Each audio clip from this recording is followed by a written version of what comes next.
All right, YouTube, how you doing? Welcome back to the channel. It is December 20th. We got ourselves a Wednesday with a healthy NBA slate to dive into in today's video. Like we always do, we'll talk about the games. I'll give you my lean on the spread. I'll give you my lean on the total, any player prop related plays that we do like in the game. But as always, my final plays will be in the pinned comment. If you do want to fade those picks, and you might want to fade those picks, last night we have two plays. We had the Celtics minus the points.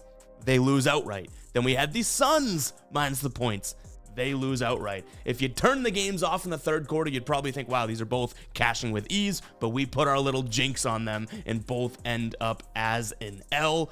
But we do have some sort of positive vibes here. We got the ride of the day coming in from B9. He had Jonas Valanciunas over 11.5 rebounds for minus 110. The dude had like 8 in the first quarter. He bullied. I liked this spot for him. So shout out to B9. Let's pump in some crowd noise. We don't get the cheers as much as we'd like to with our picks as of late. So we might as well celebrate others, guys. But if you do want to be the ride of the day, all you got to use is that hashtag ride of the day in the comments with your pick, and I'll be scanning through those and picking one person's pick in the comments, jumping on board with you guys, and then you get a shout out in the next video, win or loss. You also get a same day shout out over on X if you want to follow me there. I've been following everyone back, so if you want to reach out, connect at FGuyBoston over on Twitter/X. But shout out again, once again, to Jonas Valanciunas here, over 11.5 boards coming in from B9. But guys, let's go ahead and jump into today's slate. We got a couple spots that I don't mind in this Cleveland and Utah game here. So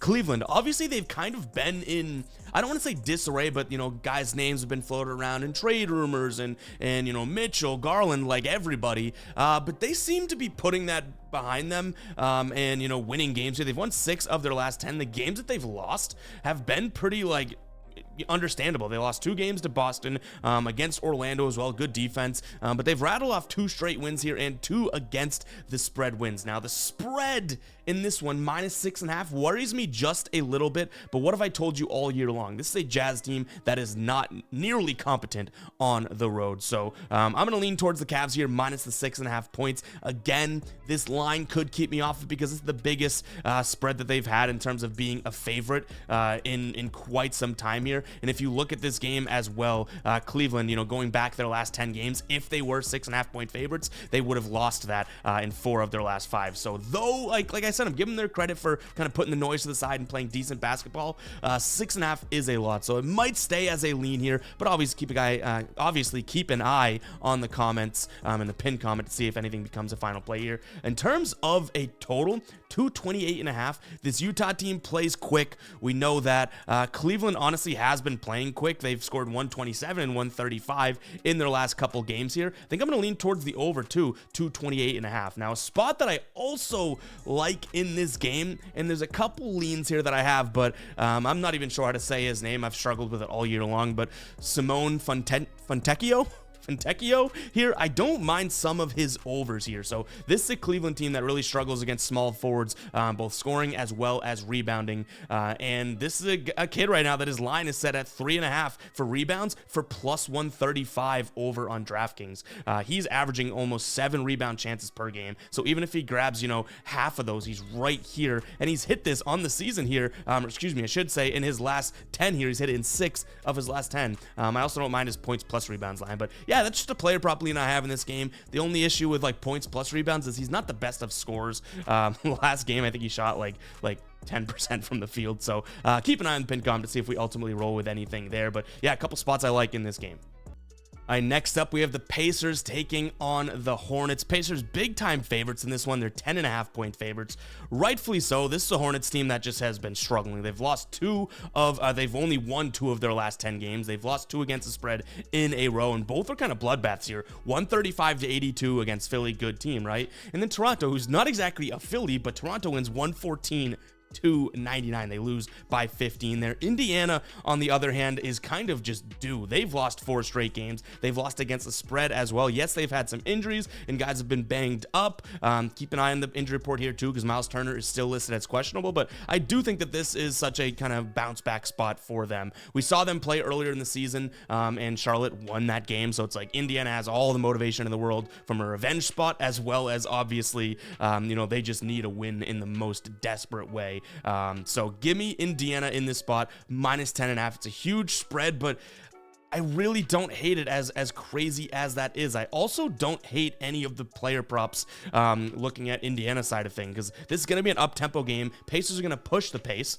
No pun intended. But guys like that have lower numbers. I think Halliburton's lines have been juiced through the moon. But Obi Toppin, Bruce Brown, maybe some Buddy Hield looks. I think that there could be some, some opportunity in some of those guys' overs as well. Again, this is the type of game, guys, if you don't realize it, these are the types of games that, yes, it's a 10.5 point spread.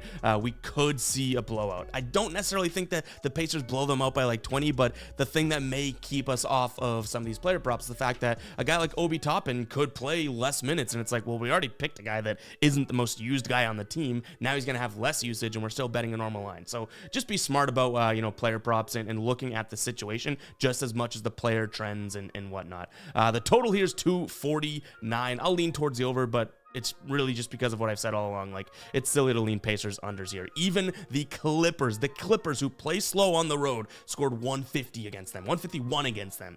So it's kind of silly to take any sort of Pacers under lately.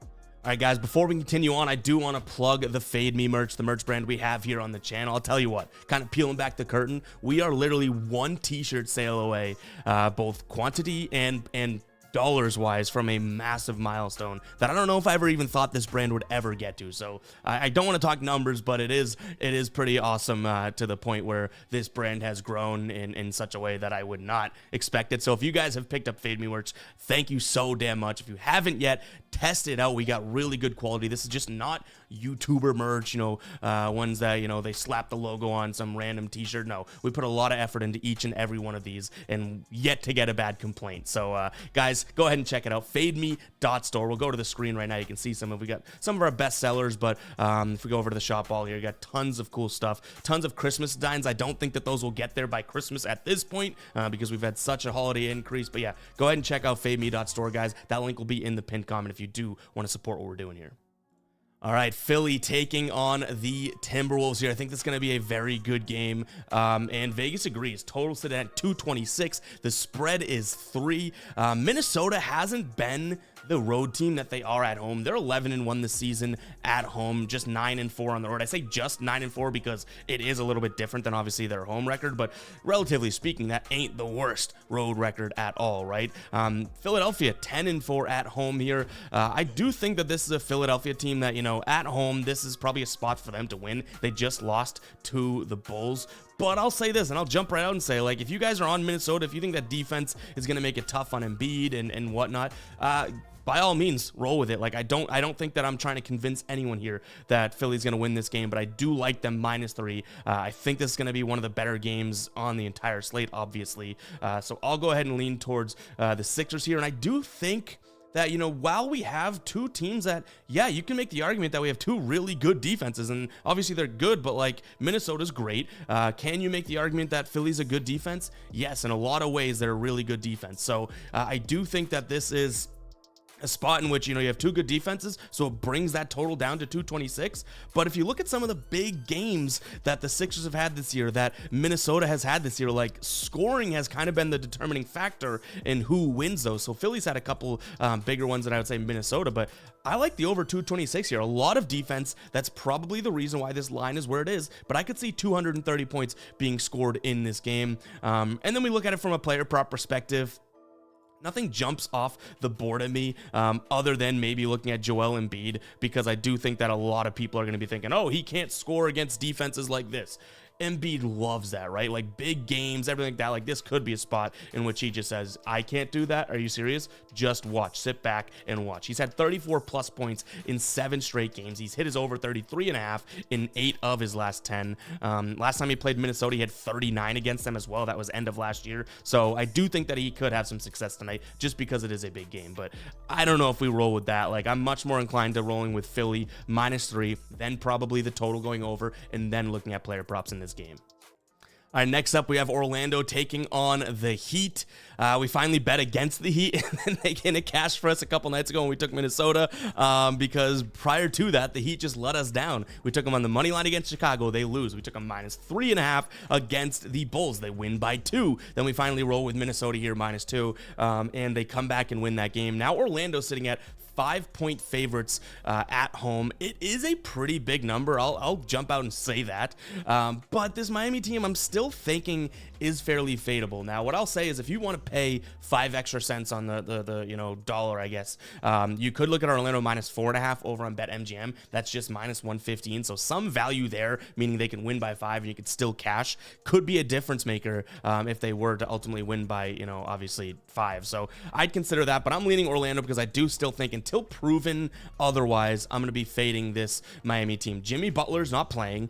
Kyle Lowry, I think, is listed as probable. Kevin Love is questionable, but you had Bam Adebayo and Tyler Hero come back last game, and they were like 2 of the only guys that really did anything. And I still stick by what I said, that I get why, they may be, start playing. They might start playing better because of, Bam coming back and Tyler Hero coming back. I get it, but it's still a big change for this team. So until they kind of adapt and get into a rhythm, I really don't think that it's worth considering that they're going to give them that much of a bump. And Wendell Carter Jr. might be coming back tonight for the Magic, which could be a big one as well. So I'll lean towards the Magic here. But like I said, that number is kind of high. Like, this almost screams more of a Magic money line play to me, but the odds just aren't there. Now the total sitting at 221.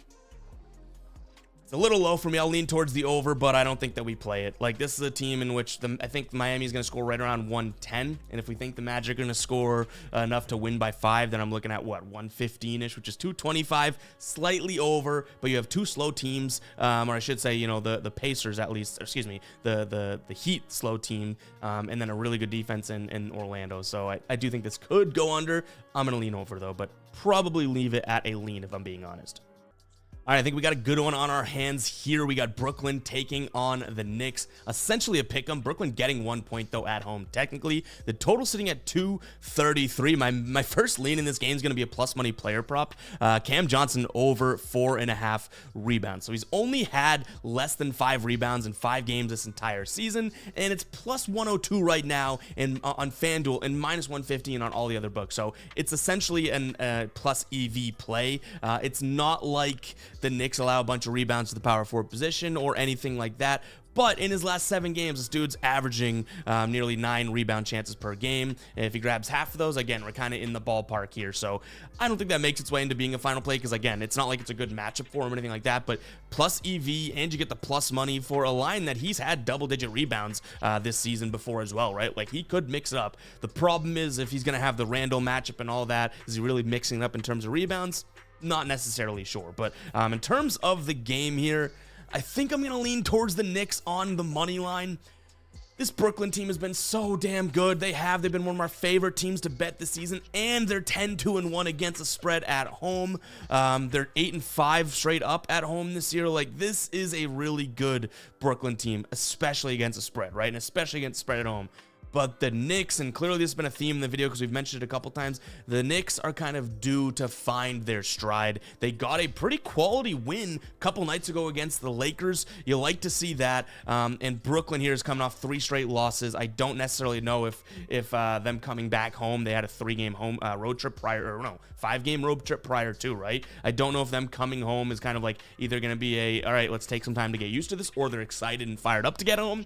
We'll see how this plays out. But yeah, I almost reluctantly lean towards the Knicks here on the money line. Now the total sitting at 233. If the Knicks win this game, I think that it's a slower pace game, doesn't get up to 233. So I'm going to lean towards the under as well.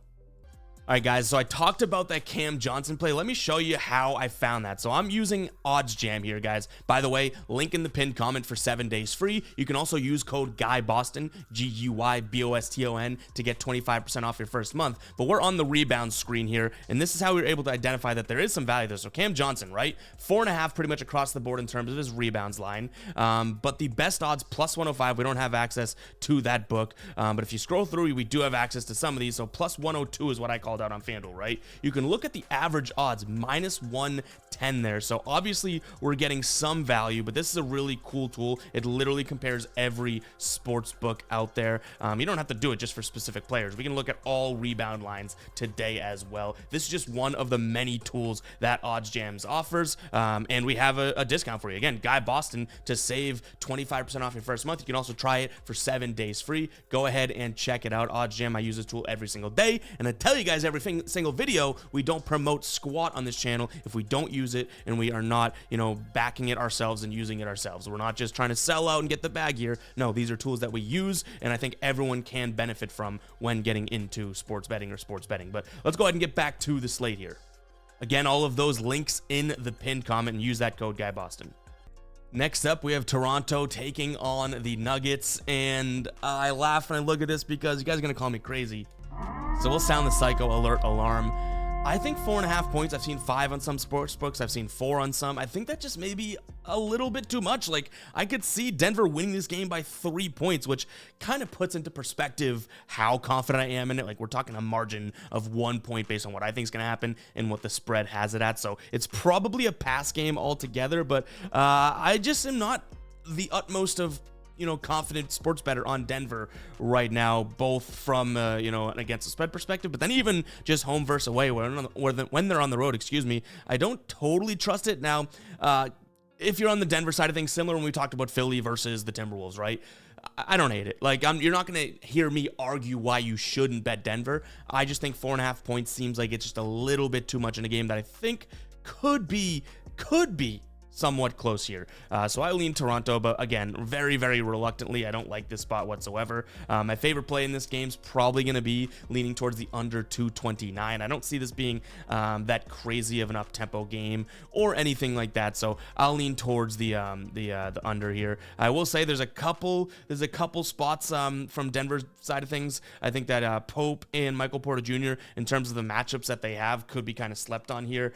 Michael Porter Jr., Scotty Barnes, that dude has been putting so much effort into the offensive end, which credit to him. Totally credit to him. I do think that there could be some sort of mismatch just in terms of Michael Porter Jr. doing his thing, and then Caldwell Pope seems like the guy that just always forgotten when it comes to his his scoring and offensive ability, because he doesn't have that much. But in terms of his PRA line, 12.5, he's hit that in 69% of games this season. Michael Porter Jr.'s PRA line hit it in 71% of games this year, and in terms of his last game against Toronto, looked pretty good as well. I think he hit in 2 straight games, but he did 31 PRAs last season against Toronto. So yeah, just a couple player prop leans there as well. Again, this is the type of spot which I guess I can be honest saying it's like almost like you identify some of the second tier guys in a sense, because we're at a point in the NBA season right around Christmas. Always happens. Sportsbooks seem to be nuking the stars on the teams, right? Their lines are super, super high. That's when we take our eyes and look at a different prize. I just rhymed. Let's go ahead and move on here. Again, we're leaning towards the under as well as Toronto, and then a couple player prop spots potentially, but we'll obviously let you know in the pinned comment if we roll with those. All right, Houston taking on Atlanta. This is a tough one to peg, if you ask me. I think a lot of people are gonna be like, how? The Rockets are better. They're better at home, and it's only a 3-point spread. But I do think that if this game were to flip on its head and we see a fast, up-paced, up-tempo game, Atlanta has the upper hand here. So I do lean towards Houston, again, because they have been a good home team. On the year, in terms of against the spread at home, they're 10-1-1. In terms of just straight up, they're 11-1 against the spread. And Atlanta on the road against the spread is only 5-10. So they're not as great. They're not playing that great. Actually, overall, right, they're only 6-20 or whatever it is against the spread this season, like a really bad against the spread team. But they're just, it makes sense why we lean towards Houston here, but I will say, and I'll be completely honest, like, this isn't the most confident Houston lean on my side. Like, if this game just snaps and becomes an up-tempo game, I think Atlanta ultimately has the upper hand and can kind of outrun a Houston team that has been playing very good. I can admit it. I've admitted it. But this Atlanta team's faster. And if this is, I don't want to sound like a broken record here, but if this game becomes a sort of shootout, I kind of like Trae Young and the Hawks in this spot. Hawks 5th in pace this season. Houston, not anything near that. They're 2nd least in pace. And even if we look at it from, say, last 7 perspective, right, give it a little bit more credit here, we have the Hawks drop down to just outside the top 10, but Houston still near the bottom of the league. So again, if this is an up-tempo game, I don't think Houston has the pace to go along with that. which kind of alludes to, again, like the total. I could see it going both ways, so I don't have a big total lean here. 233.5 tells me that, you know, the books might think that this is going to be somewhat of an up-tempo game, so I'm going to lean towards the over here, because, again, we've only seen one game in the 230s for Houston set, you know, as a total in their last 10, which may even make me want to roll with Atlanta +3. You guys are watching a mental breakdown as it happens. Screw it, we're going to fade ourselves. Our initial thought was Houston -3. We're going to go Atlanta +3 and the over, but I like Atlanta +3 more. Go ahead and fade me. Guys, comment 20 if you're watching that. Say 20 breakdown, because we just kind of flipped mid-recording here. But like I said, it wasn't the most confident Houston lean, but that total being up there, I think it's going to be more of an up-tempo game than we may think. So Atlanta, I don't love it, but +3, it could make it could make its way into a final play just because of entertainment purposes. But go ahead and comment breakdown if you made it to the 20-minute mark here. That'll let me know that you watched this happen live. All right, next up, we got the Bulls taking on the Lakers. We can run through this one pretty quickly, because I'll just say, like, this is a ridiculously hot Bulls team. I shouldn't say ridiculously hot, but a hot Bulls team against the spread. They're 8-2 in their last 10, 7-1 or 8-1 in their last 9. So that 10th game they lost against the spread. But 4 straight here. They beat Philly outright. Yeah, I'll lean towards the Bulls at home plus the points. Do I love it? No, but I feel like it's kind of like it's not worth betting against them right now. Also, Kobe White, look at any stat that he has, this could be a good spot for him as well. So I think his points line, let me pull it up here to make sure we got it correct. His points line sitting at 22 right now. The Lakers don't cover point guards especially all that well. His assist line sitting at 5.5. His PRA line is right around 33.5. Dude's been on fire. He's at that in 8 of his last 10. Hit 41 PRAs last time. So anything you want Kobe White, you might as well ride the hot hand until the wheels fall off. If they do fall off, then yeah, then we know not to bet it anymore. But Kobe White is the man right now in terms of player props on that team. All right, Dallas taking on the Clippers here. I think this is going to be a good game. Dallas underdogs at home. Total sitting at 238 right now. I think a lot of people are going to be on the Clippers, and it makes a lot of sense. The Clippers have been playing well. They've won 9 straight games, 8 straight games. They've won 9 of their last 10 against the spread in their last 10. They're 7-3. But I could see them kind of coming to an end here against Dallas. They do have somewhat of a look-ahead spot, too, tomorrow playing OKC. So I think that, you know, they first night of a back-to-back, maybe they don't look all that great. Paul George is questionable in this spot with an illness as well, which I'll say this, and I don't know if I'm right or wrong or just the dummy in the room. Like, I think we're seeing a lot of illnesses on first night of back-to-backs as of late. And is this like a way around saying you're resting, or I don't know. It's that time of year for guys to actually get sick, so I don't want to speak out of my ass here, but it is kind of weird that we're seeing a lot of first night back-to-back illnesses in the NBA right now. But what's new with these NBA players, right? But again, Paul George not playing could be a major factor in this spot. So I'm going to lean Dallas plus the 3 points. In terms of a total, you got to look at the over here. Dallas playing with such pace, and when they do win games, it's high scoring games. Now, a spot that I like in this for a player prop as well, and yeah, we do have a couple player props in today's video, which is great. We don't always have the most of those, but by the way, we posted a player prop specific video yesterday. We may be doing something similar to that today. We shall see, but I like Ivica Zubac here, over 24.5 points, rebounds, and assists. So, in terms of, I guess, why I like this, so Kleber's been out. This has been a spot in which Dallas is just very small at the center position. Dwight Powell I do like, but I think that Zubac is going to be able to sort of body him and outwork him and just sort of grind him down. So 24.5, it's not asking for all that much. Last time he played Dallas, he had 26 PRAs, 11 points, 14 boards, and 1 assist. I could look at his points plus rebounds line because the guy doesn't average many assists, right? But it's just 1 less for a PRA. So his assist line right now is sitting at 1.5 for plus 155 odds. But I think why not just have that included in the points and rebounds line as a points and rebounds and assist line, because it is that close. You know what I mean? Also, his rebound line could be a spot here too. 10.5 from -102, near even odds. But I like his PRA line a little bit more than anything. So I'll definitely consider that one. So we'll keep an eye on the pinned comment. There's a lot of opportunity in this game for some plays. All right, next up, we have Sacramento taking on the Celtics. This could be a massive same-game parlay spot for us. Right off the rip, that is my favorite type of play in this game. High total, close spread, late night, 2 teams looking pretty good as of as of late. Yes, the Celtics kind of blew it for us yesterday, but my main lean in this, if you will, would be some sort of a same game parlay. So we'll get in the lab and try and plan something out for this game. But if I just had to look at this, and I'm a Celtics fan, so I don't like to bet against my home team. It's my one crutch, right? I don't necessarily love the Celtics odds. Like, they could be demoralized after last night's game. Now, Kristaps sat out last night. If he plays tonight, I think that obviously gives him a little bit of a boost, but not enough to make me confident in the Celtics getting the points on the road here whatsoever. So again, could they win this by 30? Yeah, they're a very good team, and I know that, right? But 6-6 this year on the road. They're 14-0 at home. So it's like, okay, well, when they're on the road, especially a road trip, I don't know if it's necessarily the best spot for them. And they've also won 4 straight against Sacramento. They could be due for a little bit of an L here. So, yeah, I like the Celtics to win here, but I just can't confidently lean towards them. In terms of the total, 237.5. Give me the over. I think that the Celtics team their defense is one of the outliers in this game, but they just played last night. They went to overtime, and now they're on a back-to-back. That defense could be, less than sharp, a little dull. So I'll lean towards the over 237.5. But again, in terms of final plays for this one, guys, keep an eye on the pinned comment. We'll post it on TikTok at EvPicks 3.0, picks with a Z. We'll post it as a YouTube short here on YouTube, and then we'll link it in the pinned comment because that same game parlay could definitely be on the horizon for this game. But guys, that's what I have for you in today's video. Appreciate you still rocking with me, even with this slump. But like I tell you guys all the time, we could lose every single bet. We're still going to show up and make these videos because at the end of the day, making the videos, I'm just telling you what I'm rolling with, right? Ev's picks. It's not me saying I'm the best handicapper in the world. In fact, I hate that word. Like, I'm just giving you guys my picks, making a show about it. And yeah, luckily you guys rock with that. So we'll catch you guys in the next one. All right. Peace out.